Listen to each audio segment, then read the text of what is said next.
안녕하세요. 김준혁과 수원 이야기. 오늘 또 다시 이렇게 맞이하게 돼서 반갑습니다. 예, 안녕하세요. 반갑습니다. 네, 저는 오늘 진행을 맡은 로라 윤영옥입니다. 제 옆에 계신 분은 네, 안녕하세요. 수원에서 제일 미남으로 알려져 있는 김준혁입니다. 네, 반갑습니다. 반갑습니다. 왜 웃어요? 왜?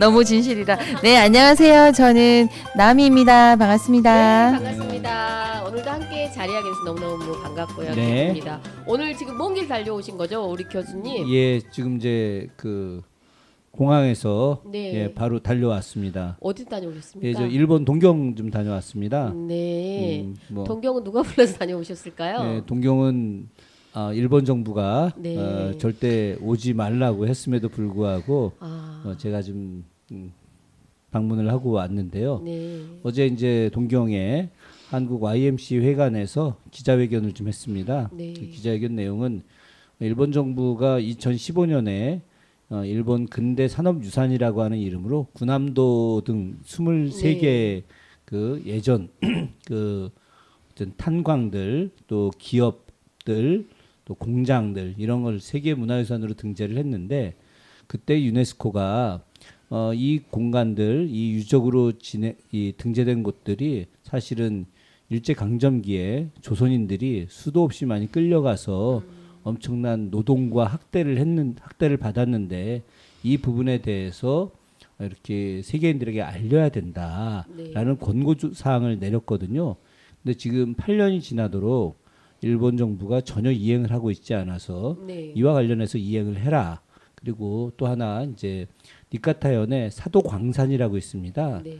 이 사도광산이 이제 금도 나오고 뭐 동도 나오고 석탄도 나오고 굉장히 많이 나온 지역이고 일본의 그 경제를 일으키는데 굉장히 중요한 역할을 했어요. 네. 근데 이것도 역시 일본이 세계 문화유산으로 등재를 하려고 좀 준비하고 있는데 원래 작년에 이제 유네스코에 신청을 했다가 유네스코가 반려를 했거든요. 이건 안 된다. 그런데 다시 또 신청을 했어요. 그래서 유네스코는 아니 너네들은 2015년에 세계유산 등재될 때 조선인들에 대한 그 엄청난 피해 입힌 것을 분명하게 이렇게 세계인들에게 알리라고 했고 그와 관련된 역할을 하겠다고 약속을 했는데 그것도 안 하면서 어떻게 또 다시 사도광산을 세계유산으로 등재를 하려고 하느냐라는 이 명분을 내세워서 반려를 했었는데 다시 신청을 해서 어제 이제 저희가 국회의원들 5분과 제가 이제 같이 가서 기자회견을 했습니다. 어제 KBS, MBC, 뭐 SBS 9시 뉴스에 첫 메인 방송으로 예, 그 대통령 기념사와 또 대비되는 또 이 사도광산 그 반대 투쟁하러 간 그런 뭐 지식인들의 이야기 뭐 이렇게 해서 제 얼굴이 또 대문짝만하게 화면에 또 나왔었죠. 고생하시고 여하튼 고생하시고 오신 예, 거 맞죠? 뭐 굉장히 큰 일도 하고 네. 사실 뭐 제가 그 잘 알려지지 않은 이야기인데 이제 대한민국 국회에다가 사도광산 반대 그 결의를 해야 된다. 사실 국회의원들이 그런 생각을 잘 못하고 있었어요. 그래서 제가 작년 12월부터 계속해서 이제 그 운동을 해야 된다라고 해서 저와 아주 각별하게 지냈던 국회의원들을 좀 설득을 하고 이제 이 의원들이 또 다른 국회의원도 설득해서 국회 결의안을 이제 마련을 했고 그 국회 결의안도 다 제가 썼어요. 예, 예. 제가 또 원래 명문장가 아니겠습니까? 네. 그래서 결의안 썼는데 2월 27일 오늘이 이제 3월 2일인데 네. 나흘 전이죠. 나흘 전 2월 27일 날 국회에서 여야 만장일치로 통과가 됐습니다. 그래서 최근 이제 여야가 만장일치로 법안이 통과되거나 이제 여야 만장일치 결의안이 돼서 이 결의안을 공식적으로 가지고 주일 대사관에 전달을 했습니다. 이제 주일 한국 대사가 일본 총리한테 전달하는 방식으로 일을 진행을 했죠. 원래 이제 제가 좀 격하게 문부성 가가지고 그 앞에서 고래고래 소리 지르면서 나와 뭐 이렇게 할까 하다가 또 너무 외교적인 문제로 또 너무 그렇죠. 바쁘니까 그래서 아주 지극히 외교적 관계를 갖다 생각하고 우리가 일본과 우호 협력하려고 하는 것이지 일본과 싸우려고 하는 거 아니지 않습니까? 그렇죠. 다만 이제 일본 정부가 지금까지 그 36년간의 식민 지배 그리고 그 이후에 해왔던 굉장히 안 좋은 일들에 대해서 진정성 있는 사과를 해야 되는데 단 한 번도 사과를 한 적이 없어요. 네. 그런 사과해라. 네. 라는 이제 이야기를 하러 간 거고 그런데 또 우리가 또 너무 또 이런 외교 관계를 해칠 수 있는 또 행동을 하면 안 되기 때문에 네. 아주 정중하면서 단호하게 행동을 하고 왔습니다. 네. 김준혁 교수님께서 그렇게 일본까지 갔다가 오늘 점심 때 도착하셨는데 이거 녹음을 하시려고 또 부지런히 오셨어요. 네. 요 녹음하기 전에 이제 그 한 400명 대상으로 젊은 친구들 대상으로 특강을 좀 했는데 네. 아무래도 좀 16살 소년들한테 특강을 하다 보니까 약간 목소리를 좀 높여야 돼가지고 격앙되셨구나. 좀 목 상태가 조금 안 네. 좋은데 그 그것도 목소리가 좀 칼칼하십니다. 네, 오늘. 양해를 좀 해주셨으면 네. 좋겠어요. 네. 네, 아마 우리 청취자 여러분께서는 충분히 이해하고도 남으실 것 같습니다. 제가 사실 그 수원 사람이기 때문에 이런 일을 하게 된 것 같아요. 오늘 방송의 이야기도 3.1 운동과 수원 뭐 이런 주제가 아닐까 싶은데 네. 사실 그 우리 수원이라고 하는 도시는 3.1 운동사의 빛나는 성지 같은 곳이에요. 네. 3월 1일 날 네. 이 만세 운동이 그 벌어지지 않았습니다. 3월 1일 날 그러니까 우리가 흔히 많이들 생각할 때 네, 3월 1일로 예, 생각을 3월 하죠. 1일 날 네. 이제 전국에서 다 만세 운동이 벌어졌을 거라고 생각하는데 전혀 그렇지가 않아요. 3월 1일 날 만세 운동이 벌어진 곳은 몇 곳 안 됩니다. 이제 탑골공원, 파고다 공원이라고 네. 이야기하는 탑골공원에서 이제 독립선언서가 낭독이 되죠. 네. 그 독립선언서를 이제 사전에 이제 육당 최남선 선생이 썼고 그와 관련해서 이제 태화관에서 모여가지고 33명의 이제 민족 대표들이 모이게 네. 됐죠. 근데 네. 그때도 다 모인 건 아니었어요. 네. 평양에서 있던 교회 목사님들 뭐 못 내려온 분들도 계시고 네. 그래서 뭐 한 20여 분, 한 27, 8분 정도가 이제 모이셨었는데 태화관에서는 이제 본인들이 독립선언서를 읽고 바로 경찰에다가 이야기해서 우리가 독립선언서를 낭독했다. 체포해 가라. 그래서 이제 그분들은 이제 체포 당하시고 젊은 청년들 중심으로 해서 탑골공원에서 이제 독립선언서를 읽고 만세 운동을 이제 시작을 하게 네. 됐죠. 그런데 그것이 전국으로 퍼져나가지 않았었어요. 당시만 하더라도 3월 1일 날 동시에 만세운동 탑골공원과 같은 시간대 만세운동을 벌였던 지역이 전국에 7곳이 있습니다. 아. 그 7곳 중에 한 곳이 우리 수원이에요. 아. 그 장소가 네. 방화수리정입니다. 아. 예. 네, 저는 왜 행궁 앞으로 알고 있었죠? 아니 그러니까 방화수리도 어차피 예, 행운동 방화수리정에서 예, 만세운동이 시작해서. 시작을 했고 네. 그날 밤에 서장대에서 횃불 시위가 있게 되죠. 네. 이제 행궁 앞에서 만세 운동을 한 것은 이제 그거보다 조금 더 지나서 네. 김향화를 비롯했던 아, 네. 그런 그 수원의 애국 기생들. 기녀들이 네. 이제 그 일을 했던 거죠. 실제로 이제 그때 왜 전국적으로 만세 운동이 벌어지지 않았냐면 고종 황제의 장례를 준비하는 기간이었습니다. 네. 고종 황제가 이제 1월 달에 급거 사망을 하게 되죠. 네. 이제 세상을 이제 뜨시게 됐는데 네. 그때 이제 독살설 이야기가 굉장히 많이 나왔죠. 네. 실제 그 독살설과 관련된 이제 두 가지 내용이었는데 하나가 이제 상궁이 네. 이렇게 염을 하러 들어갔다가 거기서 그 몸이 검은 반점이 너무 많았다. 그때 그것은 독살 때 분명히 일어나는 독살에 일어나는 네. 증거가 내용이다라고 이제 상궁이 나와서 네. 증언을 했고 또 고종의 아들 영친왕, 네. 영친왕이 이제 일본에서 급거 귀국을 하게 됐죠. 네. 그래서 영친왕이 이제 아버지를 보러 들어갔는데 아버지가 이 허벅지 다리 있잖아요. 그게 너무 퉁퉁 부어가지고 옷이 맞지 않아서 옷을 이렇게 가위로 잘라내가지고 보통 옛날 한복이 이렇게 그렇죠. 넓잖아요. 네, 그죠? 네. 그럼에도 풍성한데도. 불구하고 이게 그 평상시 허벅지가 한 2배 이상, 3배 가까이 늘어나게 된 거죠. 이건 독살이 아니고선 그럴 수가 없는 거고. 정상적인 반응이 네, 아니군요. 또 아버지 그 이제 시신의 가슴에 이렇게 검은색으로 다 줄이 쭉 이어져 나온 거예요. 저도 뭐 35년 전에 저희 아버님 돌아가실 때 네. 병원에서 이제 이렇게 염을 할 때 현장에 있었는데 네. 시신이 깨끗하거든요. 네. 근데 이제 고종 같은 경우는 다리도 붓고 또 몸에 검은 반점과 검은색 줄 이런 것들이 나타나면서 어떤 독살의 이야기가 실제로 많이 퍼졌었죠. 당시에 이제 커피를 마셨다는 설이 있고 네. 또 식혜를 네. 마시다가 그 안에 독이 있다는 설이 있는데 근데 이 설들이 더 신빙성 있게 이야기가 된 것이 그 커피하고 식혜를 주었던 상궁 두 사람을 네. 조선총독부가 그날 저녁에 사형시켜 버립니다. 증거를 증거인멸이네요. 인멸하기 위해서.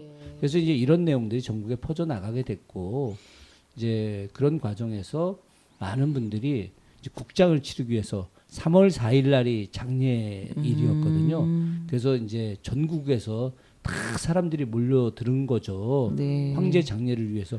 그래서 그때 이제 3월 4일 날 장례날 만세운동을 할 수는 없으니까 네. 그래서 이제 3월 1일 날 네. 하게 된 거예요.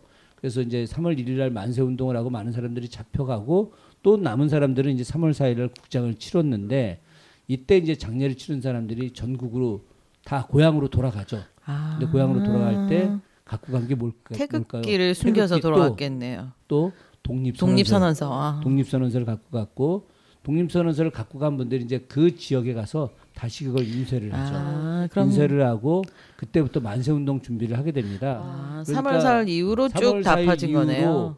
잠깐 휴지기 네. 하다가 한 열흘 정도 비어 있다가 음. 대략 한 3월 15일 이후부터 시작해서 본격적인 만세운동이 네. 벌어지는데 실제 만세운동이 이제 격화가 된 건 이제 4월 초부터 시작이 되는데 이렇게 네. 전국적으로 4월부터 만세운동이 시작이 될 때 그때 3월 1일 날 첫날 만세운동을 벌였던 7도시 중에 한 곳이 우리 수원이었군요. 수원이었다. 예. 저도 수원은 수원에 이호지네요. 이사 와서 그 기생들이 그 3일 운동을 만세 운동을 했다는 거 되게 놀랬었거든요. 그래서 되게 와 멋지다는 생각을 했었어요. 김향화라고 네. 하는 분은 네. 이제 조선 미인보감이라는 책이 있습니다. 네. 사실은 이게 의도가 좀 불순한 책인데 조선 총독부에서 만든 거예요. 네. 조선에 있는 미녀들을 갖다가 한 50명 정도를 이렇게 정리해 놓은 거죠. 근데 여기서 이제 미녀들은 다 기녀들이겠죠. 네. 그 중에 한 명이 김향화입니다. 그러니까 이제 저 유명한 평양기생서부터 저 아래 진주기생, 뭐 동래기생, 네. 또 의주기생, 뭐 이런 또 유명한 곳들이 많이 있지 않습니까? 네. 그런 이제 기라성 같은 곳에 기녀들이 많이 있는데 네. 그 안에 이제 김양아라고 하는 분이 이제 그 포함이 돼 네. 있어요. 그 조선 미인보감 안에 보면은 김양아의 매력에 대해서 뭐라고 나오느냐? 네. 김양아가 이제 키가 좀 자그마한데 네. 얼굴에 이제 주근깨가 살짝 있었다는 거예요. 그 주근깨 있는 얼굴로 살짝 웃게 되면 그 미소가 매우 좋았다. 그리고 일단 춤을 굉장히 잘 추고 소리가 아주 청아했다. 이런 내용들이 이제 조선 미인보감 안에 나오고 있는데 네. 이 김양아 이분이 이제 고종 황제가 돌아가셨다는 이야기를 듣고 모든 기녀의 그 영업을 중단시킵니다. 본인이 야 이제 우리가 이런 거 해서는 안 된다. 우리가 나라님이 죽었는데 저 외놈들한테 술을 따를 수 있겠느냐라고 해서 이제 그걸 중지를 시키죠. 대단한 네. 인물이죠. 2019년에 100주년 기념으로 수영 역사박물관에서 이런 일제 강점기 그런 걸 사진전을 했었잖아요. 그래서 이 섹션인가 해서 김양아와 뭐 기생들 의기들 네, 위했는데 네. 그때 사진을 봤는데 지금 봐도 이목구비가 뚜렷하시고 되게 아름다우시더라고요. 네, 50일 네. 한 분이니까 얼마나 예쁘게. 네, 그러니까요. 아까 뭐- 하고 비슷하게 생긴 것 네, 같은데. 그럼- 네. 그 말씀 드리고 싶었는데 찾고 있는 야. 중이었어요. 아니 진짜 자그마하니 네. 눈, 코, 입 뚜렷한 게 네 닮으신 것 같네요. 감사합니다. 네, 예, 예. 근데 그 김양아 그분의 특별한 이야기가 그때 이제 수원에는 잘 알려지지 않은 이야기인데 이게 이제 그 권혜라라는 분이 있어요. 권혜라라는 분이 어떤 분이냐면 의열단 단원 중에 김시현이라는 분이 있는데 이분의 이제 부인입니다. 네. 개성의 이제 호스톤여고 출신이거든요. 아주 위대한 독립운동가죠. 이분 뭐 감옥도 무지하게 다녀왔죠. 네. 그 김시현이라는 분은 어떤 분이냐면 이렇게 이야기하면 쉽게 이해가 될 텐데 영화 밀정. 아, 네. 네. 그 밀정의 주인공이 둘이죠. 남자 주인공이. 예. 하나가 송강호. 네. 한 명이 또 누굴까요? 공유. 공유였던 거. 공유. 네. 그 공유의 배역이 바로 김시현이라는 분입니다. 아. 예, 그분이 이제 그 일제강점기 때 19년이나 감옥에 있던 분이에요. 36년 중에 19년이나 감옥에 있고 해방 이후에도 또 이제 그 민주화 운동한다고 해방 이후에 이제 이승만 독재 정권이 되면서 네. 그때도 또 이제 이 노 독립운동가가 또 투쟁하다가 또 9년간 또 감옥에 또 있게 되죠. 인생의 반은 예, 그렇죠. 네. 근데 그분의 이제 부인이 권혜라 그 여사인데 거기는 이제 독립유공자죠. 근데 이때 이분들이 이제 3.1운동 때 다 잡혀서 서대문 형무소에 들어간 거예요. 서대문 형무소에 이제 여자 감옥 8호실, 예, 8호실로 갔는데 그때 이 감옥에 같이 있던 분이 유관순 그리고 네. 또 누구? 바로 우리 김양화. 김양환 쌤 예, 같은 예, 욕실에 권혜라. 있었다고. 네. 근데 그 8호실의 우두머리 지도자가 김양화예요. 아. 그러니까 유관순이나 권혜라, 이 권혜라도 보통 사람이 아니잖아요. 네, 여기 뭐 정말 엄청난 인물인데 그 서대문 형무소 전체 여죄수들의 우두머리가 김양화. 예, 김양화. 여장부셨군요. 여장부죠. 여장부 이 김양화가 당시 그 이게 이제 영화로도 나왔죠. 유관순 열사 네. 관련된 영화에 네. 나왔는데 김양화 씨가 이제 나왔는데 김양화 우리 그 독립운동가 그 김양화 열사가 그 어떤 그 지도를 했느냐. 일본이 참 잔인한 사람들입니다. 그래서 이 여성들이 감옥 안에서 앉지도 못하게 했어요. 그래서 이 공간 안에 사람을 꽉 채워놓은 거야. 꽉 채워놔서 다 서 있어야 돼. 앉을 공간을 그쵸. 마련하지. 눕지도 못하게 만들어 놓은 거죠. 성냥개비 고통받게 꽂아 하려고. 놓듯이 막 그런 예, 식으로. 그래서 그때 김양화 이분이 이제 전체를 다 통솔해 가지고 한 명씩 돌아가면서 앉게 만드는 거고 그리고 본인은 일주일 넘도록 앉지 않고 서서 계속 있었죠. 그래서 그 안에 또 이제 그 사람들이 지치지 않게 하기 위해서 노래를 가르칩니다. 이제 이분이 이제 또 기녀 출신이다 보니까 네. 굉장히 많은 노래들을 알고 있었고 그런 노래를 가르치면서 사람들한테 지치지 않게 하는 이런 이야기인데 감옥 안에서 얼마나 또 고문을 받았는지 그 감옥 안에서 고문받다 죽은 분이 유관순 네. 그분 그리고 이분도 너무 고문을 심하게 받아가지고 죽기 직전까지 가서 그래서 조선총독부가 만약에 또 감옥 안에서 죽게 되면 문제가 되니까 김양화를 이제 그 만기 한 달 남겨놓고 가석방을 시키죠. 예, 그래서 그런 분의 이야기가 사실 제가 좀 생각이 나서 수원은 이제 민족대표 48인 중에 한 분인 김세환 선생이 주도하여서 3월 1일 날 만세운동도 일으켰지만 수원은 이제 기녀들까지도 이렇게 만세운동을 했던 특별한 역사적인 장소가 되는 거죠. 여성 독립운동가들이 특히 좀 많았던 것. 이성경 선생님도 네. 그렇죠. 수원 출신으로. 이선경 선생님도 서대문 형무소에 그때 같이 있었고 네. 이선경 선생님은 이제 원래 여기 3.1학교 출신입니다. 아. 예, 그래서 그 이성경 선생님의 선생님이 바로 김세환 선생이었죠. 아, 네. 그래서 이성경 이분은 이제 보통 이제 유관순 열사하고 거의 같은 수원의 예, 유관순이다 이런 수원의 말이 있더라고요. 유관순이기도 하고 이성경도 이화고녀 출신이에요.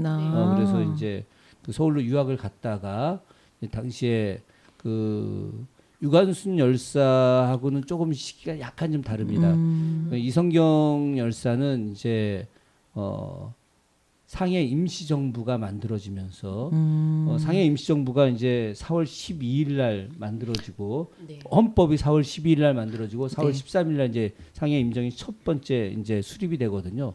그 수립된 내용과 또 임시정부의 헌법 10개 이 조항이 이제 한국으로 들어오게 됩니다. 이걸 갖다 비밀리에 인쇄해서 뿌리다가 이제 잡히게 되죠. 그러니까 이제 3.1 만세운동은 그 이후까지도 지속이 되지만 실제로 이성경 열사는 이제 상해 임정이 만들어졌으니 우리가 조금만 더 하면 된다라고 하다가 이제 잡혀서 3년형을 선고를 받습니다. 그러니까 그 당시에 김양화는 6개월 받았거든요. 길게 받았네요. 3년이면. 3년이면은 손병희 선생이 3년을 받았어요. 민족대표 33인의 가장 대표 손병희 선생. 그럼 민족대표 33인들이 1년 이상 형을 받은 사람들이 많지 않았어요. 왜 그러냐면 당시 조선총독부가 1년 이상 형을 대부분 주지 않았었거든요. 그럼 3년이면은 완전 최고 최고형이네요. 형이었죠. 네. 그만큼 이성경이라는 분이 이제 상해 인정에 유인물을 뿌린 것을 최고 악질로 이제 본 거예요. 일본이 보기 악질이었다는 악질이었죠. 거네요. 아. 그래서 이제 그 올라가서 있을 때 고문을 무지하게 한 겁니다. 그래서 이성경 열사가 죽기 직전까지 간 거죠. 그래서 야 이거 여기서 죽으면 안 되겠다 싶어서 내보냈는데 집에 돌아와서 그 다음 날 돌아가십니다. 그 사실 근데 그 삼남매가 유명하잖아요. 또 이영경 언니분도 그렇죠. 유명하시고 또 그 집안이 네. 또 나혜석 네. 집안하고 또 연결돼 있는 거예요. 네. 그래서 이제 다 당시에 같이 만세 운동을 하고 나혜석 그 선생도 3일 여학교 시절에 만세 운동에 참여해서 6개월 형을 받습니다. 법원에서. 그러다 네. 거기는 이제 당시에도 집안이 엄청나게 좋아서 네. 감옥에 있던 사람을 이제 빼내는 일을 했었었죠. 그래서 네. 나혜석 선생이 이제 6개월 형을 받았지만 6개월을 다 살지 않고 한 달 정도 감옥에 있다 나오게 됐는데, 근데 그 당시에 그 이제 우리가 3.1 만세 운동을 하다가 잡힌 사람들이 대부분 이제 구류를 살지 이렇게 재판까지 가서 형을 받은 사람들은 많지 않았거든요. 네. 그렇게 보자면은 이제 나혜석 선생도 엄청난 중죄인이었던 거죠. 재판까지 받았습니다. 예. 네. 예. 그랬군요. 우리 이경남 선생님 네. 더 궁금한 거 있으실까요? 그 앞으로 향후 일본 갔다 오실 땐 일을 이제 향후 또 어떻게 또 더 계속 이어질지 아니면 또 수원의 도입도 시민들과 함께 할 수 있는 게 있을지 뭐 그런 것도 궁금하네요. 일단은 지금 이 문제는 네. 그 유네스코가 네. 올해 이제 전체 관련된 일에 대해서 심사위원을 파견을 합니다. 그래서 올해는 이제 사도광산 관련돼서 유네스코에서 파견한 심사위원이 한 6개월 정도 현지에 나가서 실사를 하게 돼요.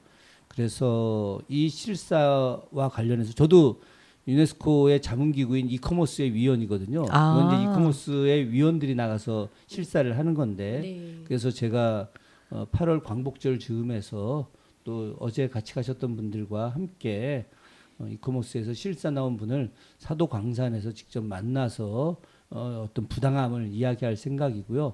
그리고 이제 9월에 유네스코 본부 파리에 유네스코 본부가 있는데 유네스코 본부에 가서 저희가 지금 항의를 할 생각입니다. 실제로 제가 2015년에 독일 본에서 개최됐던 당시 유네스코 총회에서 일본의 근대 상업유산을 세계유산으로 등재해서는 안 된다라고 하는 시위를 하기로 다 준비를 하고 있었어요. 그런데 그때 이제 당시 정부가 우리가 이제 준비한 것을 갖다 못하게 막았었죠. 막았던 나름의 어떤 이유는 있었습니다. 네. 그 이유는 유네스코에서 세계유산 등재는 100% 합의제예요. 어느 한 이사회가 보통 한 30개국이 하고 있는데 그중에 한 나라라도 반대를 하면 세계유산 등재가 안 됩니다. 그래서 우리는 그때 당시 우리나라하고 북한은 일본의 근대유산을 반대를 했었고, 그러면은 이제 일본이 좋아 그래 그럼 반대 그럼 우리도 너희들이 하는 백제유적 공주 부여 익산 백제유적을 반대하겠다 이렇게 나오는 바람에 우리 그 유적을 갖다 세계유산 등재하기 위해서 일본과 합의를 하게 됐고, 그 합의하는 과정에서 이제 그 아까 제가 말씀드렸던 유네스코 권고안 네. 조선인의 어떤 강제징용과 관련된 내용을 반드시 세계인들에게 알려야 된다라고 하는 권고안이 이제 나타나게 된 것이죠. 저 그때 왜 이렇게 통과됐었는가 예. 되게 저 그랬었는데 다 이게 이유가 다 숨은 있었군요. 이야기입니다. 그래서 제가 그때 독일 본을 못 가게 됐죠. 이번에는 이번에 이제 올해 우리가 세계유산 등재를 한 게 없어요. 그래서 제가 이번엔 좀 세게 해서 그 9월달에 네. 유네스코 본부에 가서 네. 이커머스 위원 자격으로다가 제가 공개적인 항의를 할 생각이고요. 얼마 전에도 이제 사도광산과 관련된 학술 세미나를 제가 기획해서 진행을 민족문제연구소랑 같이 했습니다. 네. 네. 사실 보면 좀 모르는 국민들이 많거든요. 그래서 좀 이렇게 좀 알리고 캠페인하는 그런 또 필요하지 않을까 제가 생각이 지금 드네요. 하는 이야기는 네. 국내 어떤 언론하고도 한 적이 없는 네. 내용입니다. 이거는 우리 수원 FM 네. 우리 마을 미디어 공동체에 처음으로 제가 네. 진실을 이야기한 거예요. 네. 이게 수원 공동체 라디오의 힘입니다. 네. 좀 많은 시민들이 알고 제가 네. 또 그 지금까지 살아오면서 경험했던 또 추진했던 수많은 일들이 있는데 네. 그와 관련된 탑 시크릿들도 아, 얼마나 많겠습니까? 코멘터리 좀 뒷이야기 듣고 싶네요. 네, 다음에 또 네, 오늘 우리 김준혁 교수님 말씀 들으니까 정말 3.1운동의 의미도 다시 한번 되새기게 되고 또 수원의 한 시민으로서 아, 이런 일이 있었구나라고 느끼게 되는데요. 오늘 우리가 너무 열심히 하던 벌써 또 시간이 다 됐습니다. 그렇게 됐나요 벌써? 아, 네, 너무 아쉽지만 교수님이 좋아하는 노래 한 곡 글쎄, 박성하겠습니다. 저는 뭐 좋아하는 노래보다는 네. 이번에 또 3.1절이고 하니까 3.1절 노래. 네. 근데 그걸 왜 제가 지금 그 신청을 좀 하냐면은요. 네. 그 노래를 지으신 분, 작사가 분이 위대한 독립운동가 위당 정인보 선생님입니다. 네. 정인보 선생님의 그 가사가 정말 우리 민족의 모든 항일 의지 또 해방의 어떤 여러 가지 기쁨들 이런 것들이 담겨져 있는 내용이거든요. 천하의 명문입니다. 그 천하의 명문을 우리가 노래로 함께 같이 들어보면 우리가 앞으로 해야 될 일들에 대해서 다시금 마음을 새길 수 있기 때문에 3.1절의 노래 좀 약간 딱딱한 듯 하지만 네. 일반 가요보다는 그래도 오늘 같은 날 네, 특별하게 한번 좋습니다. 들어보는 네, 것도 네, 좋겠죠. 이때 한번 네. 들어보는 거죠. 예. 네. 위당 정인보 선생님의 그 뜻을 기려보면서 3.1절 노래를 들어보도록 하겠습니다. 오늘 말씀 너무 감사드리고요. 네, 지금까지 로라 윤양호. 예, 김준혁 남이었습니다. 네, 감사합니다. 고맙습니다. 네, 고맙습니다. 네. 안녕.